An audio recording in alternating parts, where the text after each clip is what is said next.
Olá, vamos falar sobre arquitetura de software. O que é arquitetura de software? É um conjunto de regras que facilita o desenvolvimento de software. Ela possui arquiteturas genéricas para diferentes tipos de aplicação, para que os desenvolvedores se baseiem em ideias que já deram certo. Ela é basicamente o esqueleto do software, que vai se especificando com o tempo de desenvolvimento. Os principais padrões de arquitetura são MVC, modelo de visão controlador, arquitetura em camadas, arquitetura em repositório, arquitetura em cliente-servidor e arquitetura duto e filtro.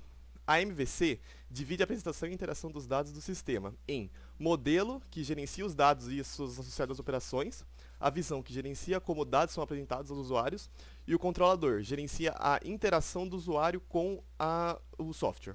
As principais vantagens é que ela separa as responsabilidades da aplicação, o que facilita o desenvolvimento e a manutenção e a escalabilidade. As desvantagens é que ela aumenta a complexidade, mesmo se as interações entre os dados forem simples. Um exemplo de onde esse padrão é utilizado é no app Airbnb, onde o modelo organiza a lógica dos dados, a visão e mostra aos usuários essa organização, e o controlador atua como ponte entre o modelo e a visão. A manutenção é facilitada e tem alta evolução, tem sobrecarga de comunicação e alta complexidade. Agora, a arquitetura de camadas. Ela organiza o sistema em camadas, a qual cada uma tem funcionalidades diferentes. Ela é utilizada quando se cria novos recursos em cima de um sistema existente. As vantagens são que ela permite a substituição de camadas inteiras e a integração de uma funcionalidade a todas as camadas.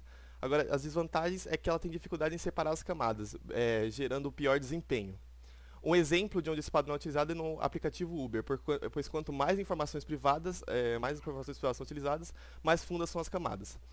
A manutenção é facilitada, pois é fácil de fazer alterações em apenas uma camada. Ela pode ser altamente escalável e o desempenho é dificultado no início, mas facilitado com o tempo de desenvolvimento. A arquitetura em repositório. Todos os dados são gerenciados por um repositório central. É usado em um sistema com altos volumes de informação. As vantagens é que tem componentes independentes entre si. E as desvantagens é que, caso haja falha no repositório central, há falha no sistema inteiro. Um exemplo de onde esse padrão é utilizado é no site Twilio, que fornece APIs que ficam invisíveis ao usuário, mas eles podem utilizar sem medo de perder tudo. A manutenção é facilitada, porque é fácil de realizar mudanças no código principal. Tem alta evolução e o desempenho é reduzido por conta de ter várias APIs no mesmo site. A arquitetura cliente-servidor. Conjunto de serviços que interagem com o servidor e os usuários. Ele é usado quando há alto compartilhamento de dados, como redes sociais. As vantagens são que os servidores são distribuídos em rede, ou seja, todos podem usar ao mesmo tempo. E a principal desvantagem é que falhas no servidor podem fazer com que todos os usuários sejam afetados negativamente. Um exemplo de onde esse padrão é utilizado é no Gmail, pois as informações dos usuários ficam no servidor do site, sem eles precisarem ter as informações dentro do computador.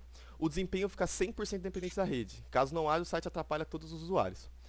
E por último, a arquitetura em duto e filtro. Os dados passam por um duto, que são filtrados para obter o que se deseja. Usado quando entradas são transformadas em saídas relacionadas à funcionalidade. A vantagem é que ela permite o reuso de transformações. E a principal desvantagem é que a transferência de dados precisam ser precisas, para não gerar erros na saída. Um exemplo de onde esse padrão é utilizado é em mecanismos de busca, pois filtra exatamente o que foi pedido. Ele tem alto desempenho, por não demandar muito. A manutenção é facilitada e tem alta evolução. Agora fica com o Douglas. Bom, o Ah, não. sistema real que a gente. Foi mal. Pode Bom, o falar. sistema real que a gente escolheu é a Netflix, um exemplo claro de arquitetura cliente-servidor. Ela é um exemplo claro porque ela precisa transmitir gigas e gigas de dados de filmes, ao mesmo tempo que não consuma nenhuma parte do hardware do cliente, como memória, por exemplo, armazenamento. Então é tudo baseado em rede.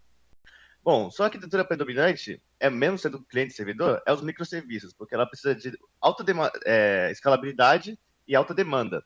Então, ela separa toda a estrutura dela em microserviços separados, cada um atua de forma diferente, são conectados com uma API. Então, ela consegue ter uma escalabilidade muito grande e, ao mesmo tempo, suprir a necessidade de perdas, por exemplo, de problemas no servidor, porque ela não vai ter tudo num monolito. Seria um servidor gigante, uma estrutura gigante individual. Ela separa em vários microserviços. Aqui a gente tem os componentes de comunicação de uma rede de microserviços cliente-servidor. Então, o cliente conversa com a streaming, ele conversa com uma API que faz a sua autenticação, catálogo, pagamento, faturamento, tudo separadamente. Então, um problema em um não afeta os outros. A gente também tem a decisão arquitetural. Ela é maior decisão da Netflix, com certeza, é a escalabilidade, porque ela consome muitos gigas, muita internet e tem muitos clientes. Então, ela precisa fazer isso de forma que ela não tenha problemas caso ela seja afetada em algum servidor ou alguma estrutura da sua parte. Ela consegue substituir esse e atuar em uma demanda gigantesca mundial.